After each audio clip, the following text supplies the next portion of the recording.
846 into 999 దీన్ని ఏ విధంగా సింపుల్గా చేయాలో చూద్దాం.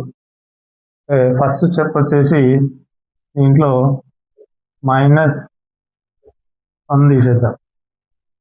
845 ఇది 1000కు దగ్గర ఉంది కాబట్టి ఇన్ని 1000లో నుంచి తీసేద్దాం. అవుతుంది 451. This is the answer. Next ఇక్కడ 3 డిజిట్స్ ఉన్నాయి, ఇక్కడ 4 డిజిట్స్ ఉన్నాయి కాబట్టి ఇక్కడ మనం 0 యాడ్ చేసుకోవాలి. కాబట్టి దీంట్లో -1 చేద్దాం.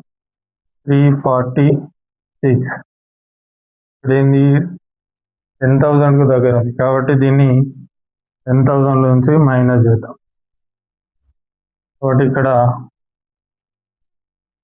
10 7 పోతే 3, 9 4 పోతే 5, 9 3 పోతే 6, 9 ఉంటుంది.